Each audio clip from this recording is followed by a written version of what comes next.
Good morning, everybody. Welcome to another edition of E.W. Jackson for America. I'll tell you, I'd begin this morning with a pet peeve. I don't think I've ever shared this one with you either, but it's going to lead me into some substantive issues. But first, my pet peeve. You know, there's this guy. His name is Leonard Larry McKelvey. You know who that is? Leonard Larry McKelvey. Now, you probably don't know who that is, but you know who this is. Charlemagne the... I refuse to put the word, the name, God in that idiot's name. Well, look, this is my pet peeve. I don't even know who this guy is. I don't know where he came from. I don't know what his claim to fame is. I do know this. He's an idiot. Put it up on your wall and say, man, look at, but every now and then that clock gives you the right time. Of course not. What are you going to do? You're going to discard the thing if it can't be fixed because it's worthless. Unless it's some kind of sentimental thing that, you know, it's a memento of some kind. I do not understand, A, why Christians continue to call this guy Charlemagne the. It's blasphemous. It's disrespectful. It's a lie. It denigrates the name of God. And yet I don't get it. You won't get me to say it. Because there's only one God. He is Father, Son, and Holy Spirit, and he has revealed himself through our Lord and Savior, Jesus Christ. Period. The God of Abraham, Isaac, and Jacob, and the God of our Lord and Savior, Jesus Christ. That's it. That's all. I'm not interested in putting any designation on anybody's name like that. And I'm just shocked at the mainstream media that treats this guy like he's to be taken seriously. Now, I said a pet peeve. It's been a pet peeve of mine for a while, but I just haven't really had a need to talk about it because I don't really talk about him. But I thought I should talk about him today because, of course, Comrade Kamala did an interview with him. And, of course, you know, you'll see the media asking him questions. He's asking her a question about, you know, why she repeats the same talking points. I mean, please. That's supposed to be hardball. That's supposed to be tough journalism. I mean, are you kidding me? Give me a break. How about asking, do you believe your father's Marxist views? How about that? How about asking, well, you've been border czar for 4 years. We've got all these people coming across the border, but you say as president, you're going to be tough on the border. Have you changed your mind about border security? I mean, what? Because have you done something that we don't understand? Because what we know is people are flooding across the border. How about that? But no. So here's what really tweaked me today. As I was preparing for the program, reading about this interview. He says to Comrade Kamala, Trump's vision for the country should be called fascism. Why can't we say it?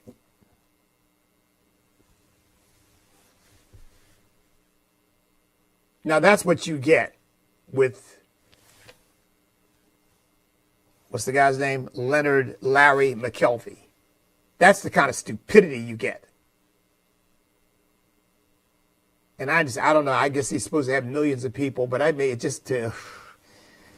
just goes to show how stupid, how we've dumbed people down, that they listen to an idiot like this, and he's, you know, Fox puts him on, and everybody wants to, oh, Lord, have mercy on us as a country. Because this man is nothing but cultural poison. Now, of course, let me quickly hasten to add, he needs to be saved. He needs the Lord in his life because he's an idiot. But right now, he can't have God in his life because he thinks that's who he is. I mean, he's probably not that stupid, but he's stupid enough to actually blaspheme the name of God and use God's name in vain, applying it to himself. If he's stupid enough to do that, why in the world would I be dumb enough to listen to anything you've got to say? So he calls Trump a fascist. He says, why can't we say that? And she says, yeah, we can say it. Yeah, well, why can't we say she's a communist? But let's just back up here and deal with this whole issue of fascism right now, okay? Let's just deal with that. Most people don't know this. They say fascism, and what they conjure up is, I guess, dictatorship of some kind, or what. It's a very amorphous concept, and most people don't have a clue. Fascism was created by Mussolini. The concept, the ideology. And Mussolini was a communist. And fascism did nothing but take communism and add to it a hyper-perverse nationalism, a nationalism of conquest. Now, you want to talk about nationalism, perverse, there's nothing wrong with nationalism, but perverse nationalism is an ideology of conquest. What it says is we are a superior country. We deserve to rule over the world. We should go out and conquer the rest of the world so that the world has the benefit of being enslaved by us because we're the best. That was certainly Hitler's attitude. Frankly, communism is really fascist because they really believe that they should rule the world. I don't think Donald Trump believes, I know he doesn't believe, and let me just make clear, I don't believe that America should rule the world. I think America should rule America. We have a nation in which the people are sovereign. We govern ourselves. I'm not interested in governing the world. I don't want the world trying to encroach on us and trying to govern us. I don't want some global government trying to tell us what to do. I'm not interested in surrendering our sovereignty, but I'm not interested in ruling the world. I'm not interested in having America rule the world.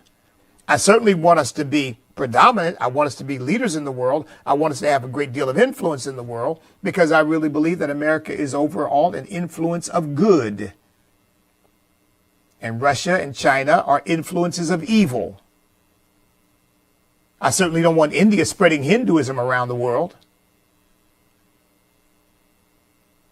Did you hear that, Vivek? So, this idiot, and he is an idiot, is insulting not only Donald Trump, but insulting you and me and anybody else, because what he's saying is this Mr. Genius here is saying that we are so stupid that we're in effect following Adolf Hitler. I mean, that's really what he's saying. Which is just, it is utterly preposterous. When this Bloomberg journalist asked Trump about a peaceful transition, Trump said it was peaceful. He said, I left and flew back to Mar-a-Lago. And he's absolutely right.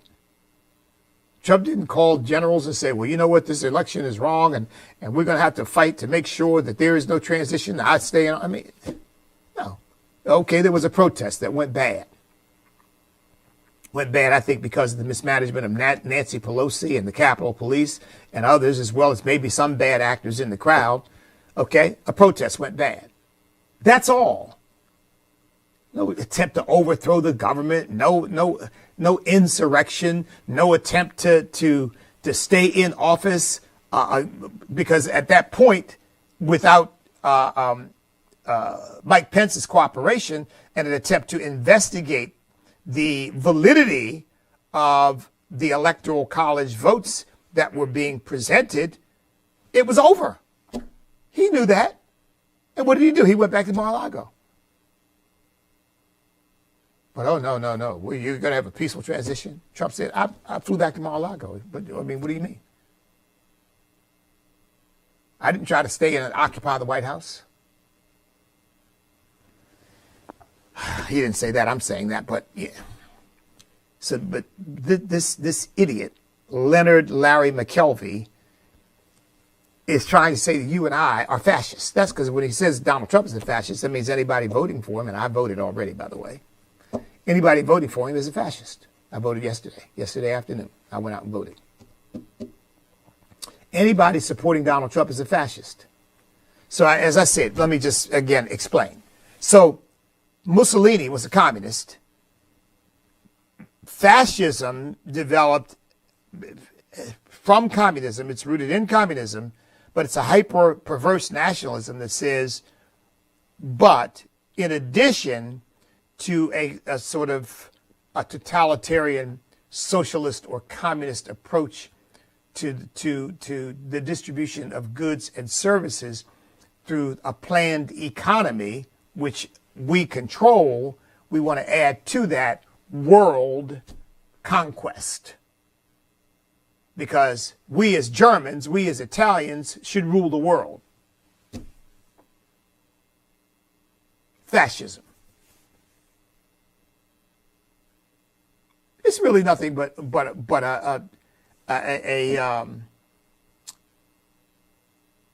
it's really nothing but communism with an added twist. That's all it is. It's the same tyranny. It's the same totalitarianism. It's just got an added twist of hyper-nationalism. And generally speaking, since communism always ends in one-man rule anyway, but they try to manage transitions through a Politburo or a council of some kind of communists who then sort of determine when one leader dies who the next leader is going to be. So, but it's still it is a communist dictatorship, and Xi Jinping right now rules China. There's no question about it. There are no ifs, ands, or buts about it. He rules China. Now I don't know to what extent Putin sees himself as a communist anymore, but he is clearly a tyrant. Call him fascist, call him communist, call him whatever you want. It all, in fact, not last week, but the week before, to be a constitutional republic, the week before I preached a sermon called To Be a Constitutional Republic, and I talked about the various forms of tyranny, and I said, but they're really all the same in the end, because they all end with one person or one elite group with absolute power over everything and everybody. That's where it all ends. Whether you call it communism or you call it fascism, or you call it a monarchy, or you call it call the leader the emperor, or whatever you call it, it really ends in the same. It ends with the same result, which is some powerful leader or elite group with absolute control. That's not who we are. We're a constitutional republic. But this idiot doesn't understand. He doesn't know what fascism is, and she doesn't either, probably, because, I mean, the woman is an airhead. And forgive me, folks, I don't have time to play around here. The woman is an airhead. And this guy, Leonard Larry McKelvey, it's just, it's sad that we've come to a point where we make people like that cultural icons who are just, their brain is simply an empty vacuum. I mean, they had him on Fox, and won't invite me, but they have him to spew his idiocy. Because almost any worldview is better than a biblical worldview. That's the one thing you can't have. So I just wanted to get that out there. Now, let's talk about what they mean when they say, what they're really getting at when they say, Donald Trump's a fascist. The primary thing that they're getting at now, when they say freedom, what they're getting at is Donald Trump might restrict our right to kill unborn babies. So see, this is the perverse thinking that these people have. Donald Trump might interfere with our ability to kill unborn babies. We're fighting for our freedom. Freedom to murder, yeah.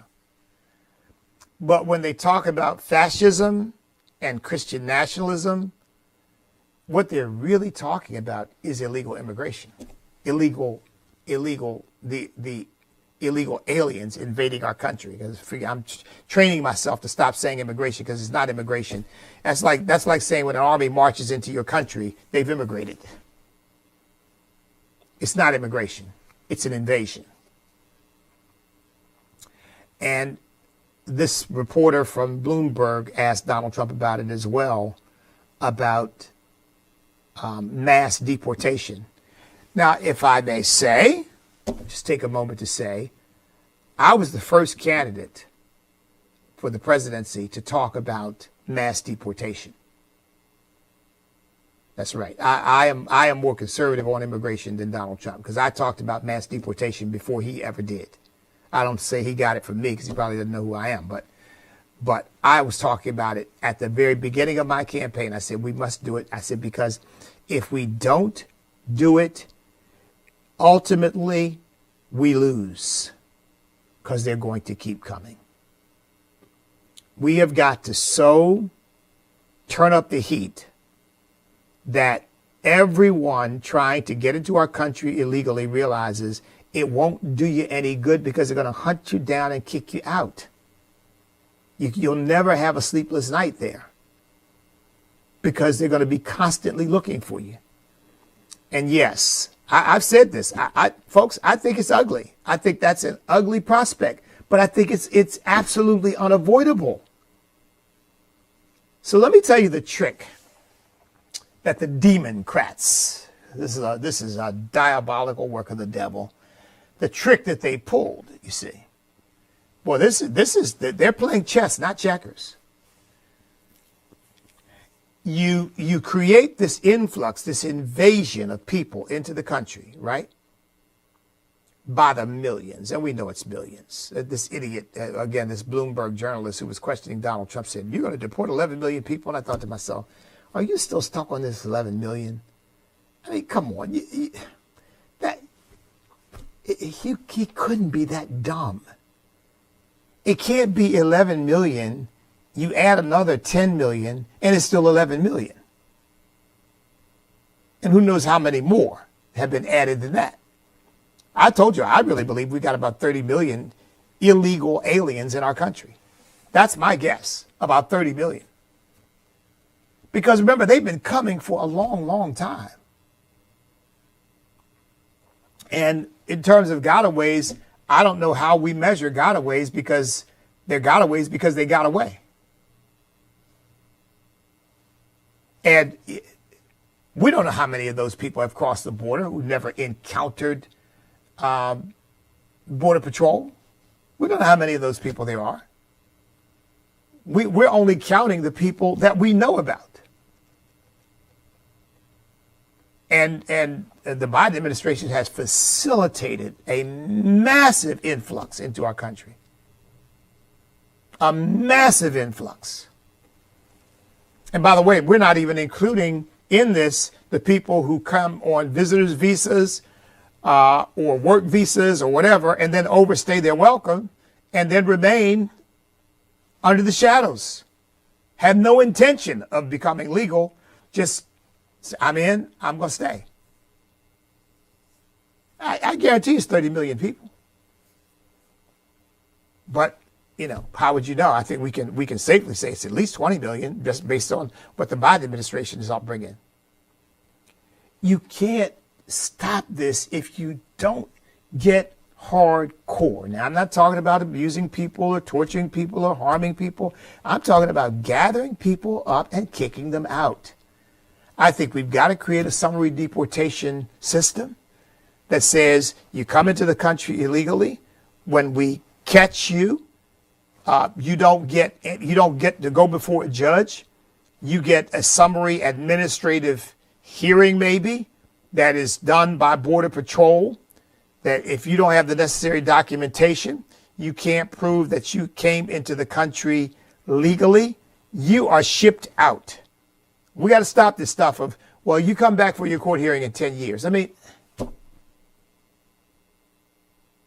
so is that fascism? Because here's the question, we need to turn the question around and ask them. Does a nation have a right to sovereign borders? Does it or does it not? Now, most people, well, of course it does. Okay. Well, then, does a nation have a right to enforce those borders? See, I think leftists, if they were going to be honest, they would say no.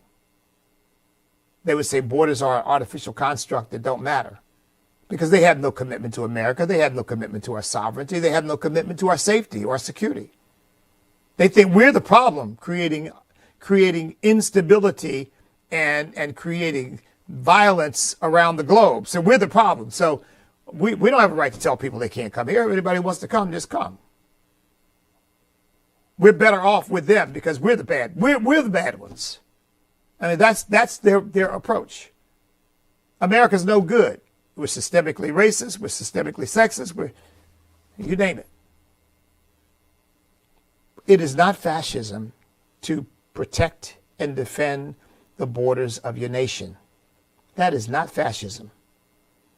You're not trying to conquer the world. You're not trying to abuse people. You're simply saying, if you don't have a right to be here, you must leave. Very simple. And it doesn't matter whether you illegally immigrated from Ireland or Italy or Spain or China or Africa or Asia or it doesn't matter. It does not matter. You got to go.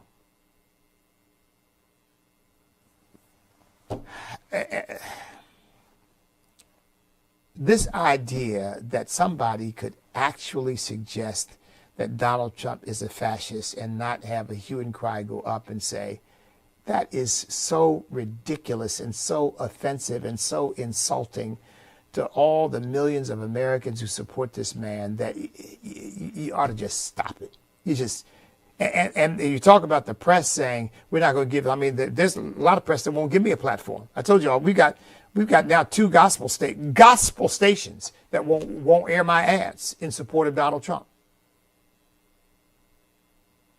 One in Georgia, well, actually two in Georgia, one in Atlanta, one in Columbus, that will not air my ads. They won't air my ad about abortion. They won't air my ad about gender confusion. They won't air my ad about illegal aliens invading our country. They won't air them. I told you the gospel station wouldn't even air an ad that said Christians ought to vote their Christian values and put their faith in Jesus Christ above all else. They wouldn't air that. A gospel station wouldn't air it. See, now you want to talk about fascism? That's fascism. Because, of course, fascism being a tyrannical system forces the press to only allow to be propagated what the fascist dictator says should be propagated and shuts down everything else. I mean, these people can talk about freedom all they want. They're talking about the freedom to kill an unborn baby, but they don't really love freedom. They love power. Because you see, I would defend the right of somebody who doesn't agree with me to be heard and do defend their right to be heard. They don't. They don't like what you say. They don't agree with what you say. You are violating their machine politics. You are a threat to them. In fact, somebody suggested to me, because they know who I am, of course. They know who I am. But somebody suggested to me that the Atlanta station has the feel of Raphael Warnock all over it. Probably.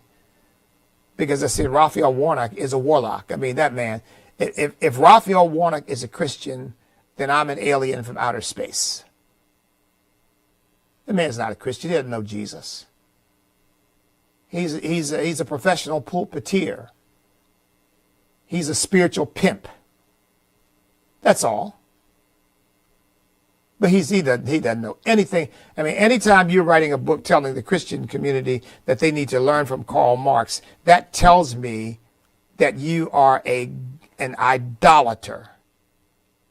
That's blasphemous.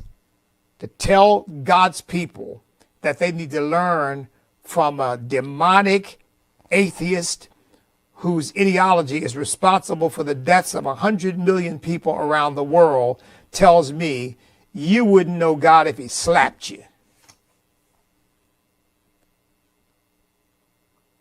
And I ran ads in Atlanta in 2020 and in 2016, 2020, and 2022. They know who I am. It's censorship. They don't like what I stand for. So then their answer is now, kudos to the other stations now, because we've got 8 stations in Georgia that we've been working with. 6 of the 8 have been fined. One has would not take any ads. The other one wouldn't take the political ads. They said, well, we'll take the ad urging Christians to vote the right way. I mean, to vote their Christian values, but we're not taking ads about abortion. And I said, well, then if you don't want to take our money for the ads about abortion and gender and the ads endorsing Donald Trump, we're not spending money with you on something else. I mean, why would we give you our money when basically you're kicking us in the teeth? I mean, I was born during the day, but I wasn't born yesterday. They're the fascists when you come right down to it. But this is what they always do. They're always accusing us of what they're really up to. In fact, I had an example of that. But by the way, you know what? Before I get to that, let me stay on this illegal immigration deal. I just heard it reported this morning that I gotta keep saying it until I get the name of this wicked group, Tren de Aragua. Tren de Aragua has now set up headquarters in San Antonio, Texas now. They're already in Colorado. They're moving across the country. And they've set up a headquarters in San Antonio, Texas. I understand taking over a building there now. That's going to be their headquarters in San Antonio, Texas. These people are like a plague moving across the country. And we've got to stop them.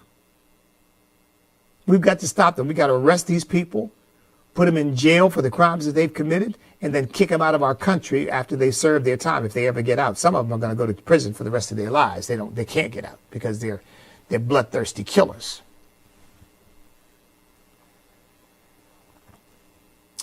And again, folks, it is a reminder to all of us. Forgive me for free associating here a little bit, but this is really worth saying. It is a reminder to all of us that the last line of defense for our families and our safety and our security is us and the Lord.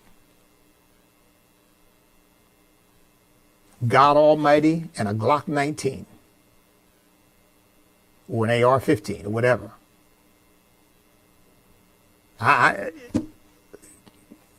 You can't depend upon law enforcement. I mean, Tren de Aragua said in Aurora, they don't care what the police say, and they don't care what the owners of the building say. They'll kill them too.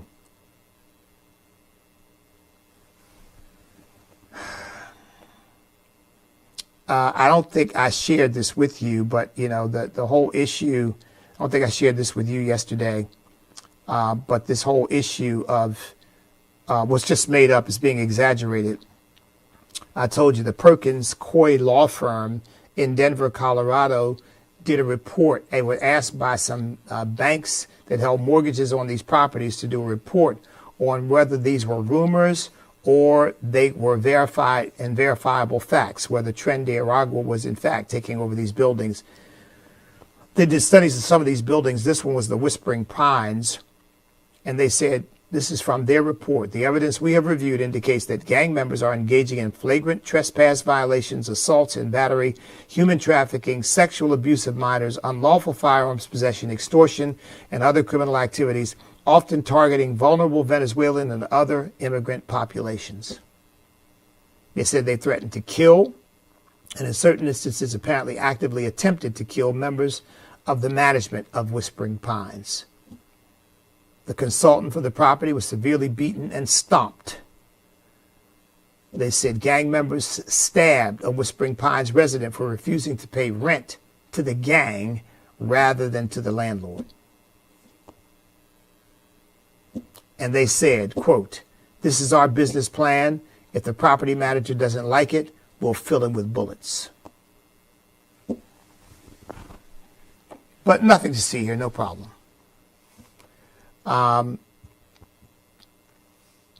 They call Trump's vision for America extreme. So getting rid of vermin like that, getting them out of our country, that's somehow extreme. That's racist. I started out saying, and I kind of diverted from my point. But let me get back to how diabolical this is, because here's what they're doing. They, meaning these Democrats, these leftists, what they're doing is they're setting up a scenario in which you have no choice but to respond with very aggressive measures, like what we're dealing with right now. In fact, it was also reported they had Tren de Aragua committed mass robberies in Times Square, robbed 50 people in a robbery wave in Times Square. Tren de Aragua. In other words, they're like locusts moving across the land. Forgive me, I know that I don't mean to dehumanize them. They're human beings. God loves them. He wants to save them.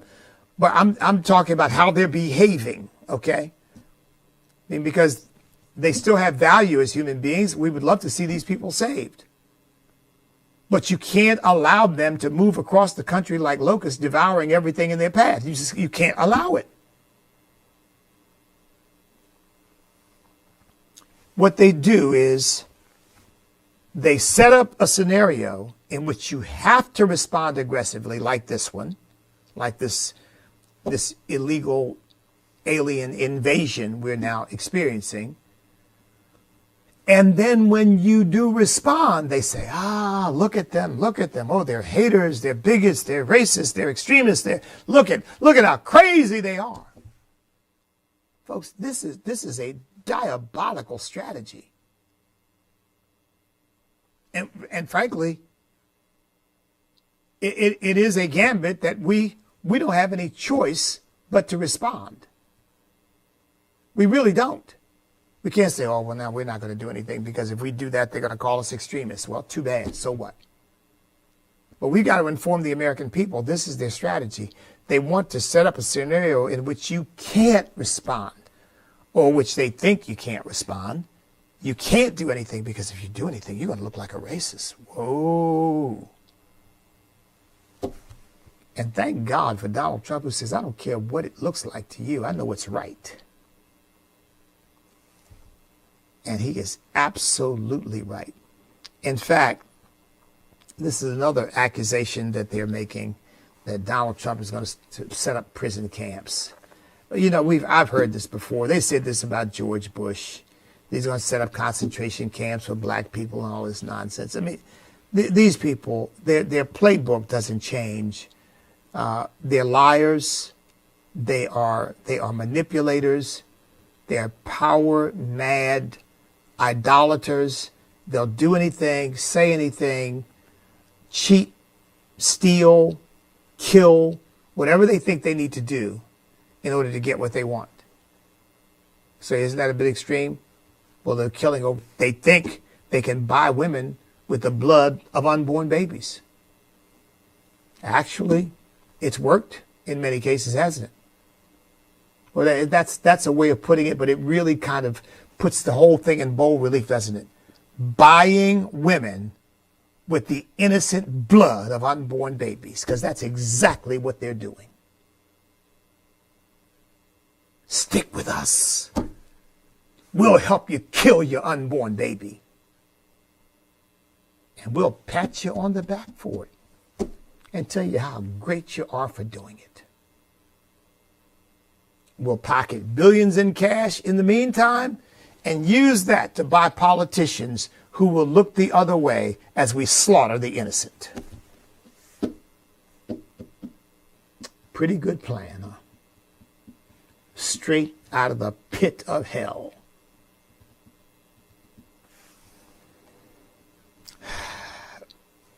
Here's the other side of this that needs to be addressed. And again, the left doesn't want to address this. The horrendous toll this is taking on innocent people who are being caught in the trap of these cartels, trafficked, used as prostitutes and sex slaves, used in slave labor, because Joe Biden has set up a scenario in which the cartels really, in effect, are the arbiters of what happens at our southern borders, or our southern border. It's a long one, obviously, with various parts. But they are being enriched beyond our imagination. And ordinary people caught in their trap, being told that doing something illegal, you're going to better your life, end up in the clutches of these vicious, violent drug cartels and gangs, and end up far worse off than they would be if they simply stayed in their home countries and went, if they really wanted to come to America, went through the long, arduous process of doing it the right way, so that they wouldn't be beholden to a drug cartel or human trafficking cartel or whatever they are these days. I guess they're a combination of both. But they wouldn't be beholden to them when they finally came into the country. But oh, no, there's a shortcut. Pay us $20,000, $30,000, $50,000 and we'll get you in. Oh, you don't have that to repay us? Get down on your knees. You don't have that to repay us? You'll be our drug mule. We don't have that to repay us? We'll put you to work in our sweatshop. We'll have you distributing our drugs for us. And you better not complain or we'll kill you and your family. I mean, the extremists to me are the people who have set up this scenario, set up this horrific circumstance, and allowed people to be trapped in it. And there's only one reason for it, because they think it's the pathway to power. That's the only reason they're doing it. Because as I've said before, if they thought for a moment that the people coming across our border would likely be conservative, likely be Republicans, people who would likely be patriotic, love America, would vote for free markets and vote for a constitutional republic and limited government and limited spending, there'd be almost zero illegal immigration, and the Democrats would be the first ones to step up and say, we've got to secure our border. You know they would. But oh no, they think all the people they're coming across, the phones they're giving them, the housing they're giving them, the transportation they're giving them, the food they're giving them, all these accoutrements that they're giving these people is buying them for some future moment when they'll have an opportunity to vote in the tyrants. Because that's what they want. They want to compare Donald Trump to Hitler. What a bogus, lying, sniveling, nasty scenario. I mean, nasty thing to say. But I'll tell you what. Adolf Hitler was voted in. Not voted into the presidency or into the office of Fuhrer, but he became chancellor because the German Workers' Party got the most votes in the 1932 election, and the president of Germany at the time oh, it just slips my mind, but appointed Hitler as prime minister or chancellor, which is the equivalent of a German prime minister. And then when he died, was it Hindenburg? I think it was Hindenburg. When he died, Hitler then abolished the office of chancellor, abolished the office of president, and combined the two into one office, which is Führer, absolute leader. But he first got into power by election. Now, these people, when they get into power, they want to do away with the filibuster.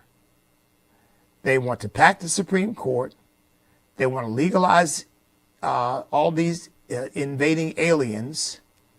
You rest assured, they will enshrine unfettered killing of unborn babies as a federal law to spill more innocent blood if they can. And if they get control of the House and the Senate and the White House, they will. And within 4 years, you won't recognize this country. You won't recognize it. They will limit your First Amendment liberty. They will take away your Second Amendment liberty. They'll really take away your First Amendment liberty as well, because there's no First Amendment liberty if you can only say the things that the government approves of. That's not liberty. In fact, as many have said, the First Amendment is there particularly not to protect the speech we want to hear, but to protect the speech we don't want to hear. And so your First Amendment liberty will be gone. Your religious liberty will be gone. Because before you know it, they'll end up classifying churches that preach what I preach, for example, preach Romans 1, preach that homosexuality is sin, preach that man was created by God, that there is one man and one woman. Those are the only two genders because God said so. They'll outlaw all of that as hate speech. Because Tim Walz has said it. He said, well, hate speech is not protected by the First Amendment. Well, what's hate speech? What he says is hate speech. It's whatever Tim Walz says it is, whatever Comrade Kamala says it is, whatever the Democrat Politburo says it is. That's hate speech, and you don't have a right to say that. And she said years ago, she's now, of course, running from it, but she said years ago, just because you have firearms in the privacy of your home doesn't mean we can't go in there and see what you're doing with them and how you're keeping them and all that. Yeah. I mean, just think of the mindset to even say something like that. You think you can violate my privacy. You think you can violate the First Amendment, violate the constitutional prohibition against unreasonable searches and seizures and come into my house to see how I handle my guns? What's wrong with you? You think she really thinks differently now? She doesn't. She's pretending to think differently now because she knows there's a whole bunch of people out there who think, oh, you've lost your mind. To think that you've got a right to come into my house and search around my house to see how I'm maintaining my firearms. None of your business.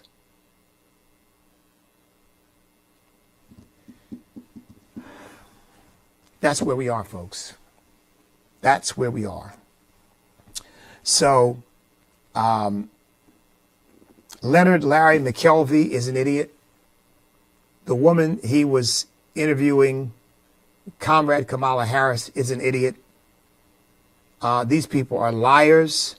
They are truly dangerous, truly a threat to our constitutional republic because they don't understand it. They're ignoramuses who don't understand us. They don't understand our country. They don't want to understand it because they want something different. But unlike them, we're not interested in shooting them. We're not interested in harming them. We're not interested in having anybody else do that. We've got to beat them at the ballot box. We've got to beat them on the debate stage. We've got to persuade the American people that we are right and these folks are so horribly wrong that you don't want to let them anywhere near the levers of power. And we got to pray that God will show grace and mercy to our country and take this great awakening that my brother Andrew Womack says we're already in it. We're seeing the signs of it, and I really believe that we're seeing the signs of it springing up. But this thing becomes full blown, in full expression, and just sweeps this evil out of our country and gives us, as Ronald Reagan used to say, a morning in America, a fresh start based upon the foundational principles that made America the greatest nation in human history. Okay, get busy at it. Work those polls, be poll watchers, join these election boards, do everything in your power to stop these people from cheating, because of course we know they're going to try to cheat because they don't have any moral core. They don't have any moral conscience. They don't care about cheating because they think that their vision for America is so great and so important. Just like all good communists, they think that the ends justify the means. You're going to give people something so great that, you know, as Mao is attributed to Mao, always say, but apparently others other than Mao have said it, but if you want to make an omelet, you got to break a few eggs. Meaning, if you want to really have a great communist system, you got to kill a few people. It's a small price to pay for the communist utopia that you'll create. Yeah. Now, who's dangerous? Who's extreme?